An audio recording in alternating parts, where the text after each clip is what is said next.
good afternoon, everyone. Thank you for joining us for our second Lunch and Learn in this series with Gary Doernhoefer and Patrick Russell. My name is Megan Moschel, and I am moderating this program today for the Alternative Dispute Resolution section, of which I am a chair of the CLE committee and member of the Executive Council. I've also got Christina Blunt here. She is going to be our CLE chair for the next bar year. So happy to have her here to help today. If you're not a member of the Alternative Dispute Resolution section, I encourage you to join this dynamic group. Our membership is comprised of mediators, arbitrators, and attorneys who participate in various forms of dispute resolution. The Alternative Dispute Resolution section offers valuable resources and networking opportunities with others who are leaders in the field of ADR. We'd also like to thank our annual section sponsors, Miles Mediation and ADR Notable. As to housekeeping matters, if you wish to ask questions of the speakers or need technical assistance, please utilize the chat feature. The presenter will answer all questions at the end of the program, although they may answer some questions throughout. You'll need to log into the Florida Bar members portal to enter your own CLE credit. Today we have practical AI use for preparing for mediation, which with the CLE number 260206-9N. Don't worry, I'll put it in the chat and repeat it at the end of the program. And it qualifies for 1 general CLE credit and 1 technology credit. This course also qualifies for CME credit, which does not require a course number as it is self-reporting for the purpose of renewal of mediator certification with the DRC. Now, I would like to introduce our speakers. Gary Doernhoefer graduated from Grinnell College and holds a JD from the University of Chicago Law School. Gary started out as a litigation associate for Mayer Brown and soon moved in-house at American Airlines. At American Airlines, he focused on major case litigation, antitrust, and eventually government affairs. In 2000, he became the initial general counsel for Orbitz. After the Orbitz IPO and subsequent sale in 2004, Gary co-founded and served as general counsel for Assertify, a credit card fraud prevention solution for internet merchants. Assertify was acquired by American Express in 2010, after which Gary served 3 years as general counsel for IATA, the global trade association for the airline industry. Gary then joined the travel industry startup Genera as vice president and general counsel, before shifting his focus to developing ADR Notable. The catalyst for ADR Notable was collaborative work with faculty at the Moritz College of Law at the Ohio State University, studying the potential benefits of greater use of ADR by the airline industry. Gary was just named one of the top 20 legal tech CEOs for 2021 by Technology Innovators magazine. We also have Patrick Russell. He's a Florida mediator with the Miami office of Salmon and Dolberg Dispute Resolution. Patrick has been certified as a Florida Supreme Court Civil Circuit mediator since 2009 and is the former chair of the ADR section of the Florida Bar. Before turning to mediation full-time, Patrick has extensive experience as a lawyer on both sides of insurance claims, representing policyholders in first-party claims and also defending insurance companies. Patrick's mediation philosophy is that mediation is all about problem solving. Patrick uses an integrated approach to problem solving by fostering an environment that promotes meaningful discussions between the parties. He seeks to build an environment of respect and trust to encourage the sharing of information between the parties. And by sharing that information, the parties are more likely to focus on solutions rather than positions, which can lead to collaboration and joint problem solving. So we've got 2 speakers here today that are perfect for the topics of mediation and how we can use technology in preparing for mediation. So take it away, guys. Thanks for being here. Well, I'll first say good morning from here in Colorado, where I now live. It's a beautiful day here. I hope it is where you are as well. So the topic that Patrick and I started out here to talk about was really 2 particular uses of AI, or actually almost 2 AI products. We received some questions from Megan, and I think each of us have kind of broadened our presentation just a little bit. That is going to mean I'm going to move fast because I put a few extra slides in first thing this morning, and I think Patrick did the same. So we're going to have to be a little cognizant of time here. So the primary topic that I was going to address is using AI in a manner to help parties and counsel get ready for mediation. So let's get started. And of course, after just saying a minute ago I was going to share correctly, I didn't. So before I go any further, let me share, make sure I have some sound coming in because I have some things to do with that later. Okay, we'll go back now. All right, so let's start broadly. What are some skills that AI can do for us? And there's some that are not. We all think about the large language models and the linguistic stuff, but there are a few out there that are not that. So emotion recognition is one of the areas that AI now is getting better at. And if you're very interested in this, there is an article that has been recently published and that talks about this actual area, and I'll drop it into the chat. Um, there are also a couple products called Hume AI. You can go there, or Morphcast, MORPHCAST.com. And you can take a look at those. But AI is getting better at recognizing human emotion.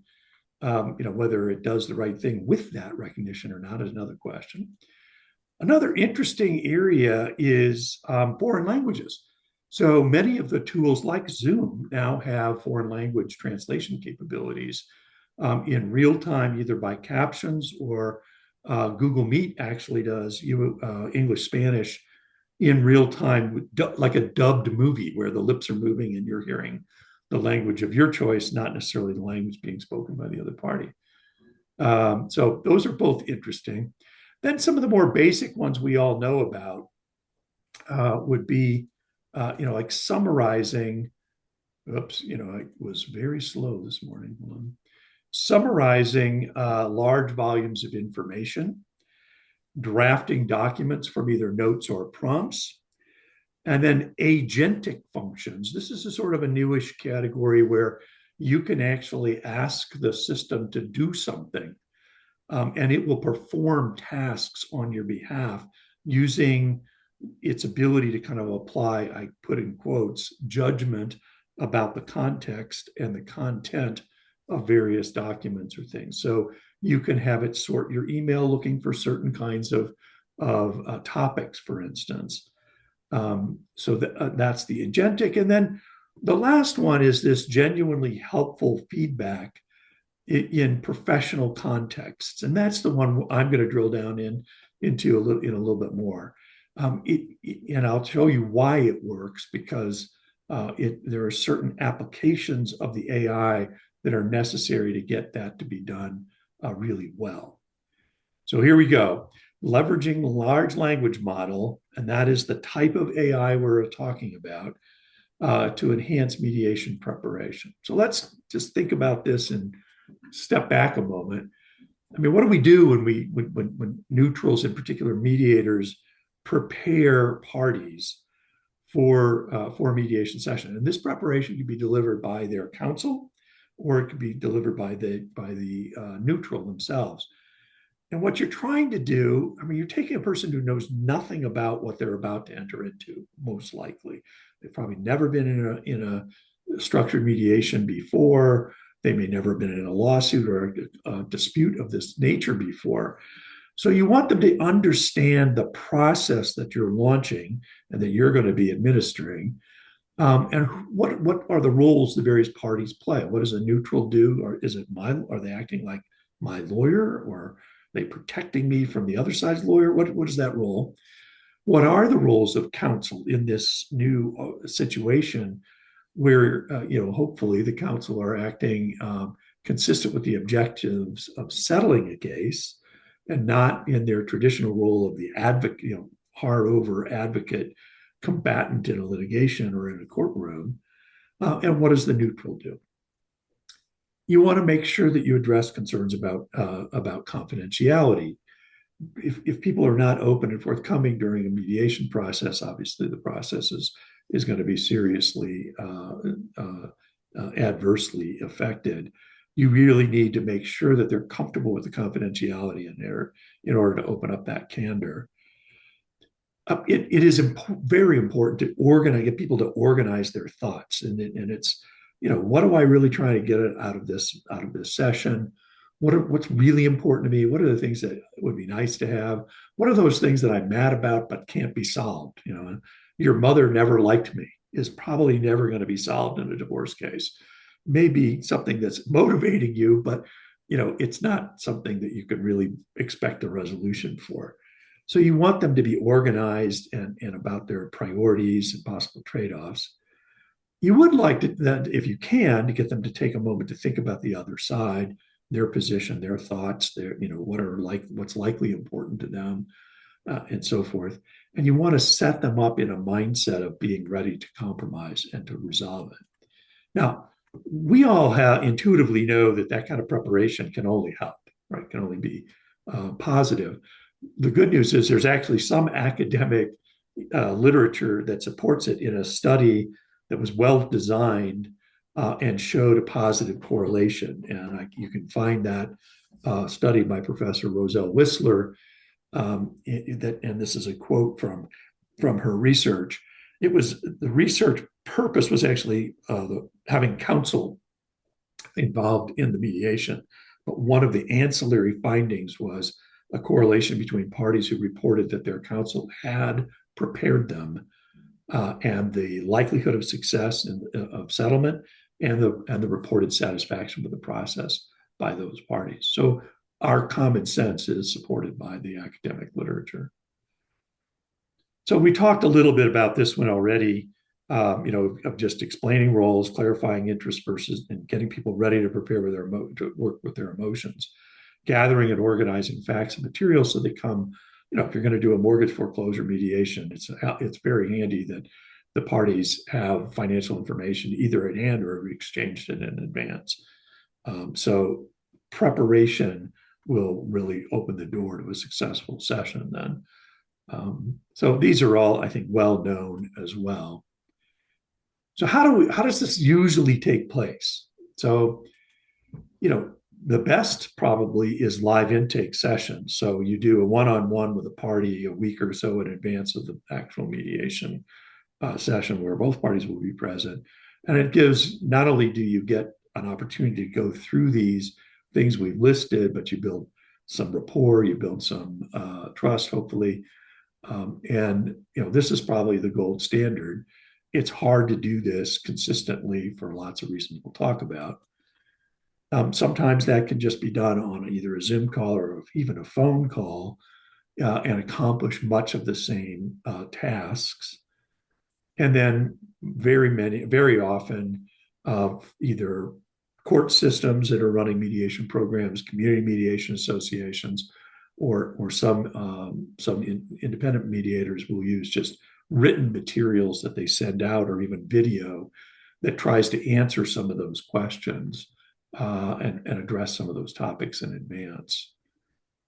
The challenges to those kinds of methods are time, trying to find a time that parties are willing to pay for to do the prep sessions, time that you're available, they're available to go through it either live or in some other way.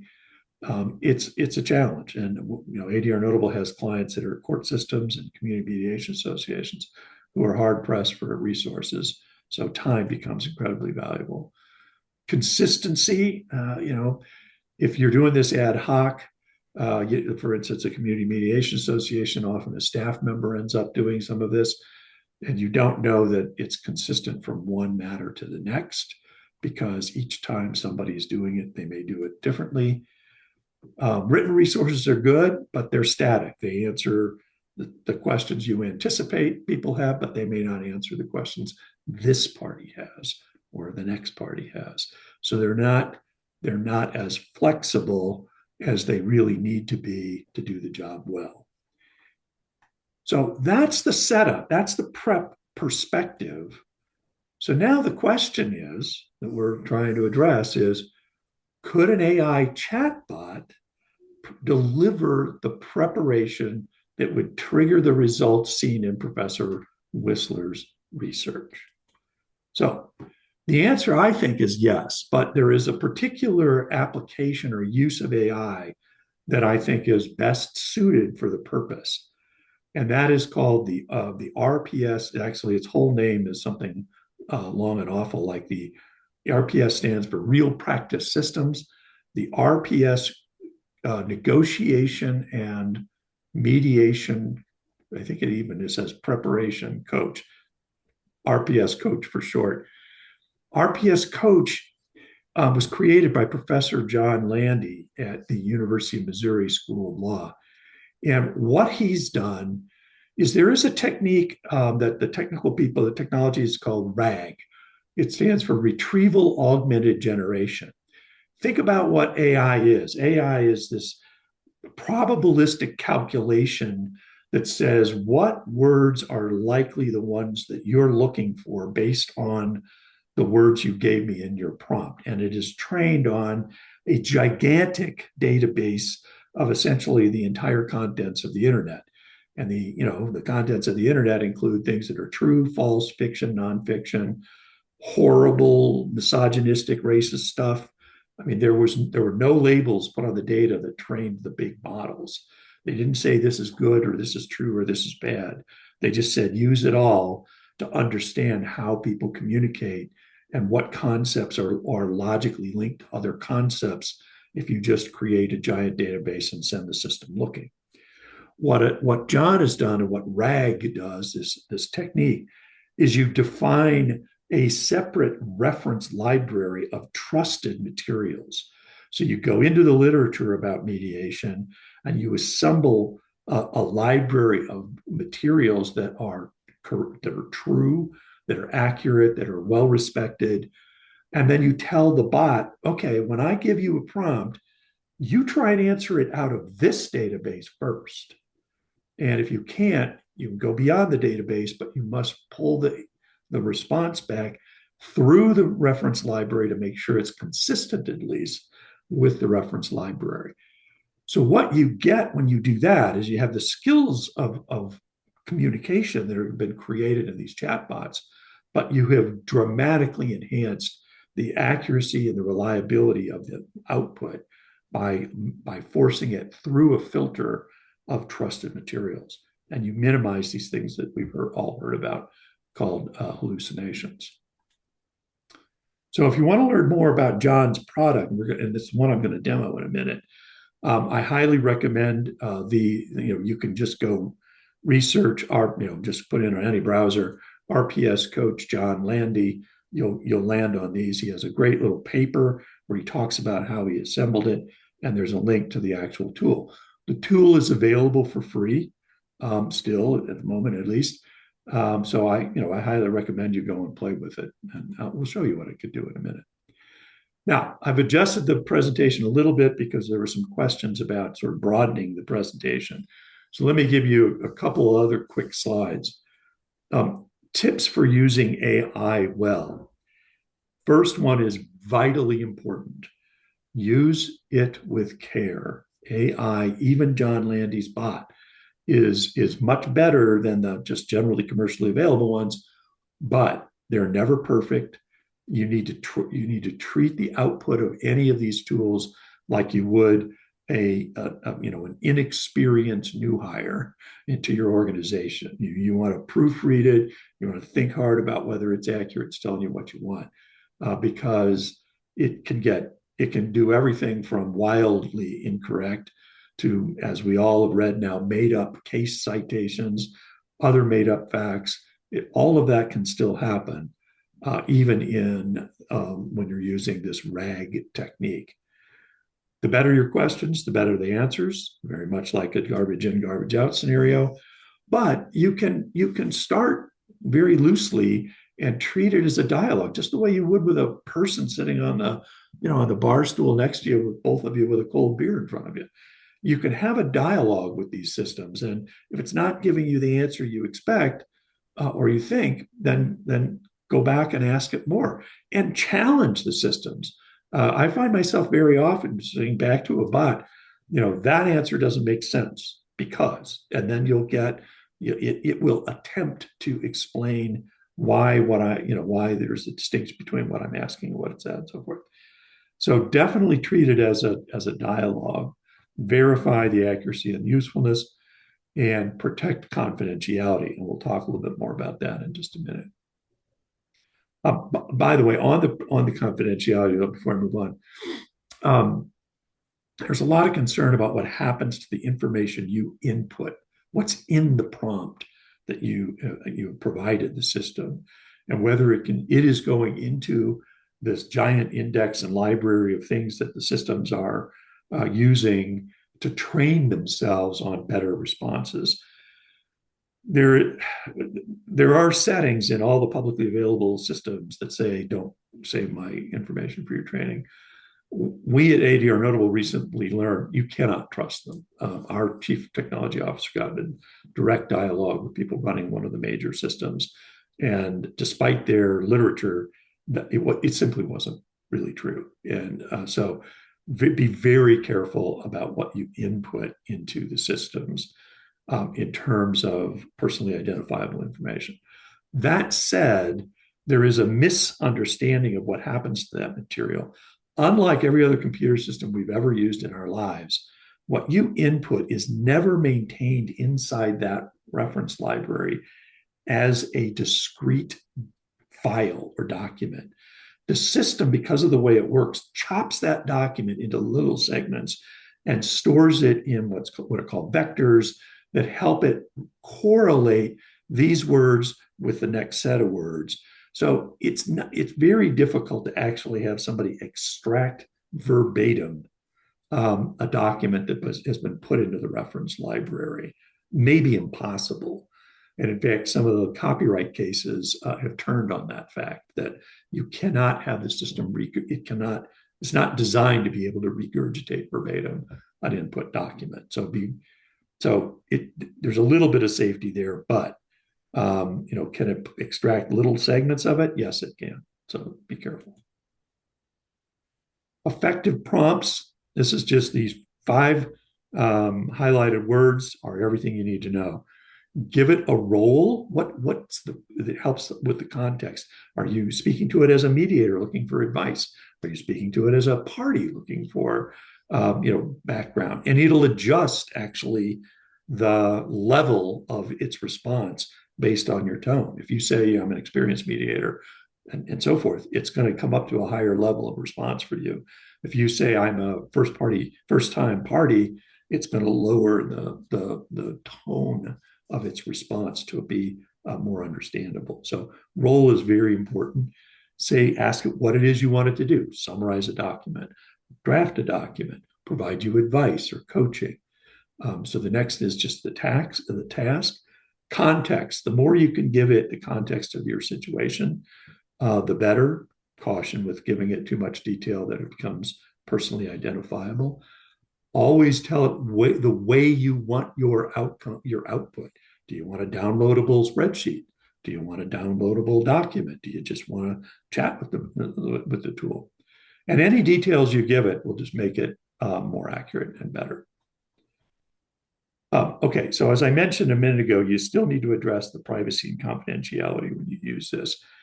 Because I no longer have any trust whatsoever in the settings in any of the public systems, I am now highly recommending using anonymization. So just if you never give it personally identifiable information, it doesn't matter very much what happens to the input you provide.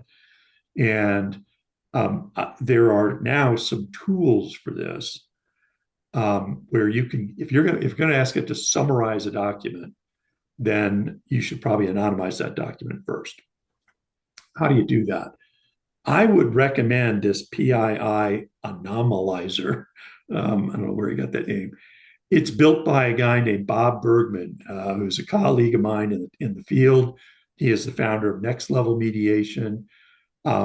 This product works entirely on your computer. So from the very beginning, you're not sending the document into somebody else's cloud where you lose control of it again. And he has actually melded 3 different systems and approaches to try and accurately identify any form of personally identifiable information, and no matter what structure it's in. So we were talking about this the other day, and he was commenting how hard it was to get it to identify, for instance, things in forms. Picture a social security number where each number is appearing in a little box. and you're asking a computer to find that, identify it as a social security number, and mask it or anonymize it. So his system, I think, I mean, I know Bob, he's a perfectionist.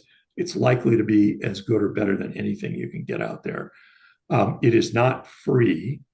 It is $250 a year to subscribe to it. And then the volume is whatever, as many times as you want to use it. These three below, I cannot say anything about other than they're free and they do the same task.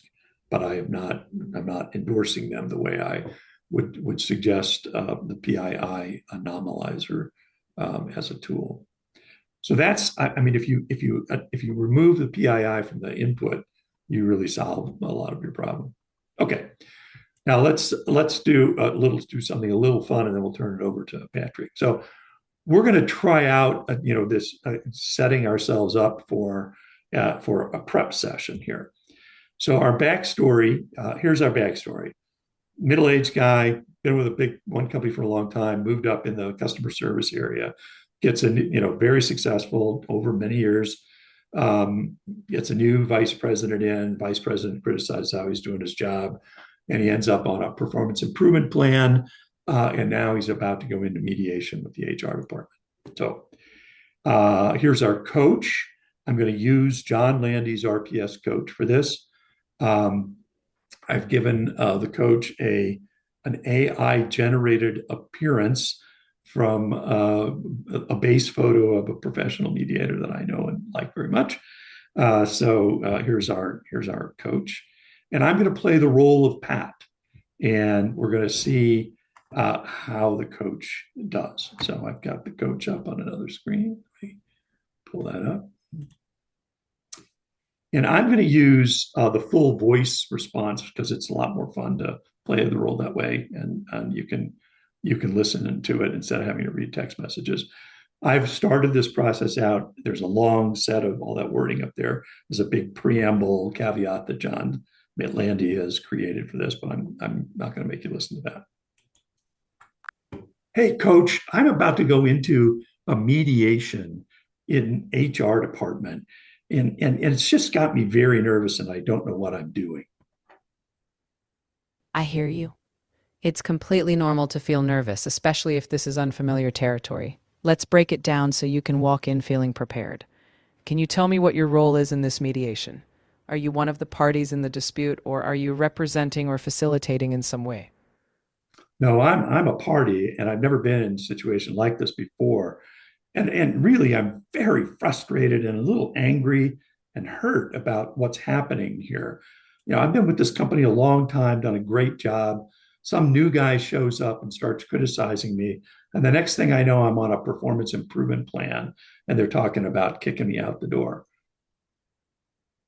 That sounds incredibly tough, and your feelings are valid. One key thing to remember is that mediation is your chance to be heard and to explore solutions that work for you, not just them. Let's focus on preparation. What would a good outcome look like for you? And are there specific points you want to make sure are addressed so you feel that your side is acknowledged? Well, yeah, I mean, I want this PIP to go away and be erased from my personnel record. And frankly, I'd like an apology from this vice president who got me into this. And I want an acknowledgement of what I've done for this company for the last 30 years. And, and some assurance that I'm not going to be kicked out the door just because I'm older and I make a little bit more money. Those are clear and meaningful concerns. In mediation, you can certainly voice them. While you may not control the other party's response, you can prepare to explain why removing the performance plan and recognizing your contributions are fair. Consider framing your points around your long-term value and openness to solutions. Also, think about what you'd be willing to compromise on. The more you know your bottom line and what might be flexible, the more confident you'll feel. Let me know if you want to practice or refine how to express your points. Okay, I'm going to stop there because we need to give time for a Pat. But I mean, I think you can see that these tools are already capable of, some of the kinds of responses that a mediator would give, right? They're a little bit empathetic and they're acknowledging the emotions. And if you keep going in this dialogue, it'll help you prepare an outline of how you're going to present your case. You can ask questions about whether you should bring your prior performance reviews to the table during this event. I mean, it is incredibly responsive to to the needs of the party, and I think does a really good job. So I'm going to turn this over to Patrick so that we don't run out of time, and I'd be happy to answer questions when at the end of this, when Patrick's done about this or some of the other questions that we got in preparation for this event. So there you go. All right. Thank you so much, Gary. Really interesting to hear the AI talk now and the ability to talk to it. That's a whole new level. So we're going to take it from the Ohio State to the U and carry on with what would be one of my favorite applications. So I think when Gary and I were putting this together, we kind of divided this into, let's look at a macro approach and then a micro approach. So I think Gary handled the macro approach, kind of like the big picture, and I want to hone in on one specific tool that I think is really underused, because I always ask my lawyers at mediation, are you dealing with AI? Have you used it at all to prepare? I get some responses back and forth, but I will always ask them, have you tried the NotebookLM from Google, which is basically free? And most of them are like, what is that? No, haven't heard of it, not sure. So I wanted to walk through what that is because I think it's a valuable tool that everybody could benefit from. All right. So let's walk through NotebookLM for lawyers.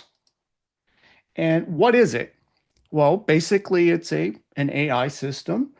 It's built on your own sources. So Gary mentioned about, I believe he said RAG. And so instead of having NotebookLM go out all around the universe, it's focused only on the materials that you supply. There is a feature where you can have it do outside research, but I think the preference is for it to actually do your own documents. There's a very specific reason for that, which I will get into in a little bit. But what does it look like? So here it is. You can find it very easy. I mean, Google makes things very easy for you all. So notebooklm.google.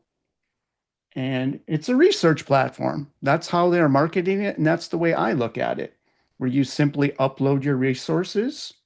You can get which I'll show you a couple instances of some really cool tools that with a couple clicks of a button, you can get some really, really nice products out, whether they're outlines, summaries, video, and even audio from your own sources. You can listen to it, kind of like what Gary was doing. Gary was talking to the RPS coach here. Your sources will be talking to you, which is actually kind of cool.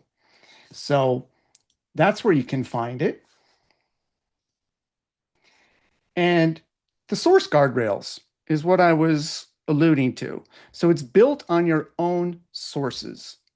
All right. It's not going to wander off and make up things other than what you already have in your repository. So think of it as a giant filing cabinet, and you're putting in your own documents. And then you're asking NotebookLM to tell you about your own documents and to create certain things from them and to answer certain questions. So it is limited to your own sources. The plans, we can look at them real quick. They're pretty good. So they have a free plan. Everybody can sign up for it. It has some limitations in terms of how you can use it. The source limitations is only 50 per notebook. Still, you could put 50 different things in your notebook and have a conversation and interaction with it. But if you have a Gmail account, a paid Gmail account like I do, you actually get the pro version included with your Google subscription. And there you can see it goes all the way up to 300 sources per notebook, which I think is more than enough. So there are a lot of interesting options here, but one's free, and if you're already using Gmail, it's also free again at with a better usage rate in terms of your notebooks. So how do you use it? So again, we're going to the micro. So this is the perspective I'm looking at this as a former trial lawyer, is you can chat with your own files. You can ask questions. Like if you upload a deposition transcript, and multiple of them, or expert transcripts, you can have a conversation with that transcript and say, tell me where the witness said X, all instances in which the witness mentioned Y. And it will pull all of that up for you. It can summarize all of that. Whoops, 1 second here, skipped ahead. So the chatting is really wonderful in terms of typing in prompts and asking questions of all of your documents. It can create the summaries, which is amazing. So you can create timelines, factual timelines, legal case timelines, so procedural timelines, and it will do it instantly in table format, and I will show you that in a second. Thinking about having to do that when I used to have to do that manually, hours, okay, now it's seconds or minutes. And then the audio overviews are also very valuable. The way they approach research is that people learn in different ways. We learn by seeing, talking, writing. So they have it targeted in all different ways. Audio, you can listen to a summary of your own case from a particular perspective when you prompt your notebook, which is very valuable. So if you want to prepare for a hearing, you could have your argument loaded up and ask NotebookLM to create a summary of your argument and listen it on the way to the courthouse. All right. I mean, how cool is that? Here's some best practices that I came up with that maybe you wouldn't normally get because, you're launched into what I would call the jungle when you first sign up. What do? Here's a couple things that I learned that are probably get you a good head start is to name your notebooks in a certain way. If you put a notebook and it's going to have them all scrambled. So I like to have things organized. You don't have to do it this way, but I like to have things organized kind of like file cabinets. So I start out with and I put my notebooks in a capital letter like this, cases, so that when we organize and ask it to highlight and to sort alphabetically, all the cases will show up instead of them by name, and you have to search through all of your notebooks trying to figure out where a case is. If you have them first prefaced with cases, much easier to find because all the cases will be first. Same thing with research. If you put research in front and then whatever your topic is, that will be lower in the alphabet and all your research will be below it. So it's something that makes common sense, but when you first start off, you won't know that. So this is a good tip that I found later on. If you're working with the free plan, notice that I said that you only have 50 things that you can actually put sources into your notebook. All right. So it can be somewhat limiting, but here's a trick and a hack, so to speak. If you have your sources in PDFs, you could combine them, right? In Adobe, let's say. So if you have 20 sources, you can combine them into one. If you upload that one into NotebookLM, what is that? That's one and not 20. So there's a workaround to the source limitations if you combine them. That's also useful.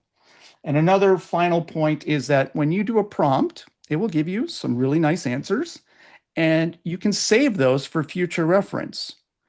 Often when you leave your chat, it might get erased, but you can actually save that prompt and answer as a note right in your notebook. So for future reference, it will always be there. So these are just some helpful tips. So let's talk about using NotebookLM as a legal research notebook. So limited just to that purpose. So I kind of think about this as a topic-based notebook.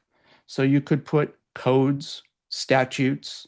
If you're really in a particular niche practice, intellectual property, whatever the issue is of the day, you could create one notebook dedicated to that and just keep on uploading your sources there. So whenever you have a question about a particular issue, procedure, the status of a rule. You have your research database, you go right to it, you ask and make your query, your prompt, and you're going to get an answer. So that's the way that I've kind of used the legal research notebook. As a bonus tip, expand it. Think about using this also for your personal life. So when it comes to hobbies, learning a new product, a new software tool, you can do the same thing, creating a database. I've done that for podcasting. So I uploaded a whole bunch of resources, and I'll show you an example of that. And for the first time, I can type in there about a particular issue, and it's going to give me all those answers right there in one database. So incredibly useful. The application for a digital trial book notebook is also really interesting. So here you can upload your pleadings, your motions, deposition transcripts, evidence per se, and have an ongoing conversation with your case, asking it to critique, asking it for other views, weaknesses, strengths. Give me some facts. How do I support a motion for summary judgment? I need all the facts and evidence of X. Imagine being able to have all that data in a notebook and asking a query, and it will point all those sources out, and it will have a link to each one of those so you can verify it because it's using your source. It's not going out online and going wild. It's using your own documents, and it will show you where it came up with those answers. In terms of mediation prep, you can create a mediation file, right? Same thing as a trial notebook if you wanted. You could upload the brief. You could upload the case as you know it.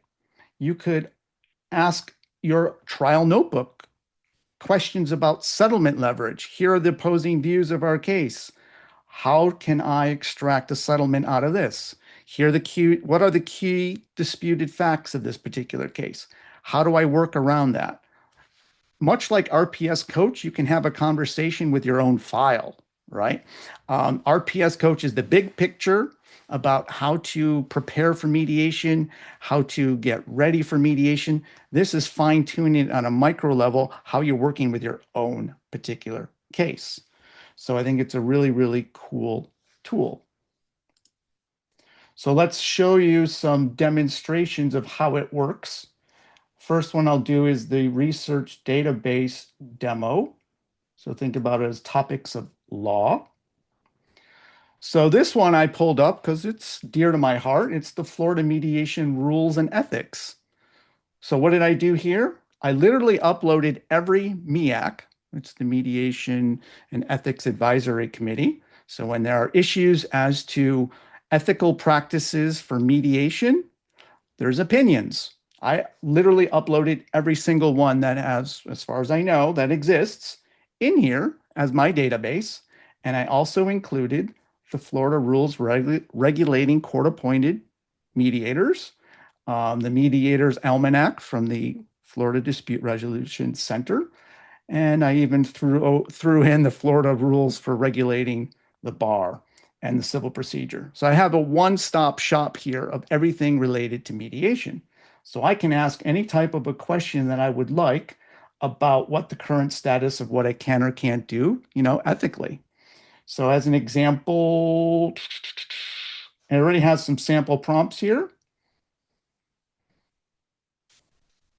How must mediators handle conflicts of interest and impartiality? Okay, click on that. It's going to consult. I think there's 274 sources, as you can see here. Uploading it while we wait for the answer is pretty simple. You just add. Adding a source is really, really simple. Here is the prompt if you want to. So here you're going to break the guardrails though, but search the web for new sources. Okay, so you can expand it if you want. If you want to keep it nice and tight, I would probably suggest you keep it this way. You keep your own sources in and then control it.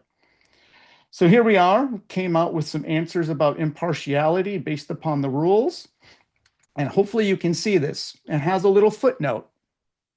So every one of these facts is supported by a footnote. And if you highlight it, if you see it did a pop out, and it shows where it came up with that particular statement. In this instance, that first sentence is supported by the Mediator's Almanac, and it's referencing Rule 10.330 on impartiality. And this is how it works. It's going to provide you with a resource quote at the end, or a footnote, I should say, for everything that it's saying to support. So what you get in is what you get out. So don't put garbage in, right? But if you put in what you're working with, you're going to get out what you're working with. So this is a really interesting, cool solution for if you're on the go and you need an answer to a procedural or ethical question for mediation. I can simply go into this database and ask it. And within a minute or two, it's going to give me some really cool answers. Imagine using this kind of like your own personal flogger. I don't know if anybody uses that anymore, but if you want to create a topic database on all things personal injury, all things, whatever it may be, commercial transactions, you can create it right here. For a trial case demo, what I did is I didn't want to put in a past case that I worked on. So I was thinking about what I could use. And since it's baseball season, I remember back in the day, our fine Florida Marlins had an issue. They're now the Miami Marlins, but they also had an issue with our city. So in other words, they sold the team, and per their contract with the team, based upon, and the county, all the financing that went in, there was supposed to be a 5% payout of any profits from the sale of that team back to the city and to the county. And if you remember correctly, there was a big brouhaha about that because the Miami Marlins claimed they didn't owe anything, which was a very interesting, and it was a highly contentious case, highly publicized. So I decided to I went into the court docket and threw in all the relevant pleadings I could from the case. I didn't read any of them, but here they all are, okay, from the court docket itself. And so what I did is I created a couple things. Right here on the studio section is what I said are your prompts. These are some things that it can do automatically for you. It can create slide decks. It can create an audio overview, and you can prompt, the personalization of these different things. Reports, data tables, which is good for creating timelines. So the first thing that I did is, well, let's look at a timeline, fact timeline of this entire dispute. There are 22 sources. There's literally thousands of pages in those 22 sources. So it took a couple minutes to create this. And here it goes through chronologically every fact and arranged it in chronological order of everything that happened. So the date that the agreement was, all the way from the team sale contract, all the correspondence, the reportings, the meetings, and all the litigation filing, all ordered and with links. It's pretty fascinating and powerful. So basically, if you can think it, you can probably get it out of NotebookLM. Also, the legal filings, I created that. But the really, really cool thing, besides asking questions, if you wanted to ask questions, we don't have a lot of time to start inquiries on this. But let me show you the video I created. I clicked the button to create a video synopsis of this case. In 2009, Miami taxpayers helped finance a billion-dollar stadium project for the Marlins. To protect that investment, the non-relocation agreement included a profit-sharing clause. If the team was ever sold, a percentage of that profit was supposed to go back to the city and the county. That potential payout was triggered in 2017, when the team's ownership officially changed hands. But the Marlins' official calculation came with a shock. The public's share of the sale was precisely $0. Miami didn't accept the math. In 2018, the city filed a lawsuit in local court, accusing the team of deceptive trade practices to try and recover the funds. The Marlins responded with a defensive pivot. They used their offshore corporate status to move the fight. All right, so you get the idea. It's pretty impressive that by clicking that button, it created a full video overview of all the facts and did all of this. I didn't do anything else. All right, so imagine what you can do with your own case. here's the audio, just so you can see a demo of the audio. The audio creates basically a podcast interview about your sources, and you can prompt it to tackle into certain ideas. Here again, I just chose a simple overview. So listen to what the two hosts had to say about this case. Just again, creating a simple prompt from these sources. Welcome to the debate. So, imagine selling a business for $1.2 billion. That is a staggering amount of money. Right? Now imagine handing your business partner the financial report from that massive, highly publicized sale, and the profit line at the very bottom says exactly $0. Yeah, which is a pretty tough pill to swallow for anyone. It really is. But that is the magic trick the Miami Marlins pulled off in 2018.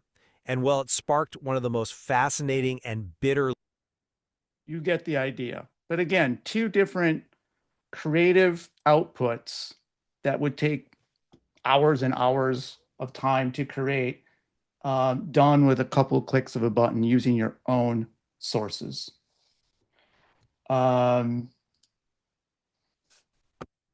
Questions. So I see that we've got 6 minutes to go, and I wanted to leave some time for questions for Gary or I know we did it kind of quick, but that's our deep dive into NotebookLM and RPS Coach. Before we get a question, I have to share one of the funnier stories about NotebookLM. When it first came out, and I was very impressed by it. I thought it was very cool. I created a little thing, and I was talking to a colleague, and he said, "Oh yeah. I fed it my resume and my LinkedIn profile and all this data about me." And then he created that podcast with those two young people talking to one another for 20 minutes of what a wonderful guy he is. And he said, whenever I have a bad day, I just play my podcast. So, very cool. Use it for all kinds of goofy things, as well as, I mean, to me, the notion of using a NotebookLM product for every one of your individual cases seems like a complete no-brainer. Why would you not do that, right? If it has any kind of materials or documents that you're trying to digest at all, it's very useful. And indeed, we're working toward incorporating something like it into ADR Notable. But it's a file cabinet that talks to you. Exactly. A file cabinet that responds to your questions. A file cabinet that creates videos and audios. Yeah. I mean, there are, I'm always a little cautious about summaries from some of these devices, from the AI. Take them all with a little bit of a grain of salt. They're pretty darn good, but in a specific relevant context, let's say something, some engineering issue in a tort case, it may not have enough data in the database to understand the nuances of various very specific technical things that a human engineer or somebody else might think is important. So, you need to still make sure you verify anything that's really material, I mean, significant or a turning point in the case. If you're looking for, absorb a ton of material in a hurry, can't beat it. And you can listen to it again on the road about your own case, your own argument, summarize your own argument. If you're going to you have to do a hearing on a particular matter, or oral argument, an appellate oral argument, which can be fairly complex, and you're trying to memorize that thing. Imagine having it spit out an audio file for you to go over and over and over again on that drive over to whatever DCA you're going to. Yeah. One of the other things, we mentioned in the uses of AI that it does foreign languages. And, if I spent the time talking to yesterday when I was preparing for this, I actually sat there and with the coach and said, from my history, говорите по-русски, and it dropped into Russian. And I said, habla español, and it dropped into Spanish. I just went through, I could do, do you speak in about 4 different languages? That's about all I have in most of those languages. And it just seamlessly shifts. So if you had a client whose first language is not English, who you wanted to prepare or work with in preparation, or you have documents that are not in English, no problem. These systems will move through those in about 120 languages without missing a step. So it's, the foreign language component is amazing.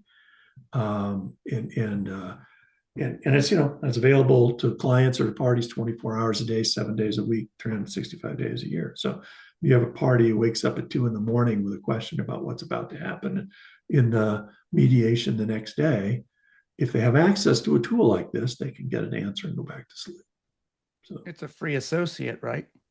yeah, exactly. Yeah. Patrick and Gary, we did have a question, someone asking, can Gemini also do this? And I think I was able to answer a little bit because Patrick, really the beauty of Notebook is that you're using your own sources and you don't have to use web sources. So it may be less likely to hallucinate. Is that right? Yeah, and Gemini is, like Claude, like ChatGPT, it's an open browser for everything. NotebookLM is built, the whole premise is a structure, a format, a file folder where everything resides. So it's like two different concepts. I guess if you were to upload all your stuff into Gemini, you could ask questions, but I don't think it's going to do as good of a job as these audio summaries. The video, for sure not. Um, I mean, Notebook LM is special the way it's been built. It's more of that retrieval augmented generation. If you just go into Gemini, it'll do it, but it'll attempt to extract answers from beyond the materials you've given it. Whereas the Notebook LM tries to constrain the responses to exactly what you've given it, so what you've curated for it. Before we go, I think we're about out of time. There was one question that was submitted beforehand that I feel obligated to address, and it's essentially, are you all going to be replaced by AI soon? That's essentially the question. And I want to give you a few, a little bit of good news. Just in the last week or so, I had demos done for me and for two of my ADR Notables clients, showing us products that are intended to be AI-driven mediators. One is only text message based, and the other uses actual live avatars. These, sort of AI-generated creatures or people to be the mediator. I don't think you guys are in any real danger soon, is the short answer. If you have, where these things are going to be great is smaller, highly repetitive, relatively simple cases. So if you could you use them in debt collection cases? Yeah, maybe. Could you use them maybe in eviction, landlord tenant? That's what one of the products that I know of is designed for. If you give it a narrower context, you give it a high volume, low complexity body of materials and cases, I think they're going to do okay. As soon as you get into conflicting values between two people, high emotional content, detecting, kind of the bull, what detector, do they handle just misdirection, or outright lying? No, they don't. They don't do a very good job of that. So I think, on the scale of what jobs are going to be replaced by AI, I think there's some reason to believe that mediators are going to be near the very end of that list. So, Well, thank you, Gary and Patrick, for this excellent presentation, and to all of you for participating in this webinar provided by the Alternative Dispute Resolution section. Today, we had practical AI use for preparing for mediation. The CLE number for this program is 260-2069N. I also put it in the chat, but I'll repeat it again, 260-2069N. And it qualifies for 1 general CLE credit and 1 technology credit. We hope you found this program insightful, and we hope to see you at future events. Coming up, we have our mediator forums. They're on the first Friday of every month. Our arbitration forums are the second Tuesday of every month. Both of those are at 8 a.m. Our next Lunch and Learn is June 12th, and we also have one on the second Friday of July at noon, and that'll round out our series. All of the other Lunch and Learns as part of the series are currently on our YouTube channel.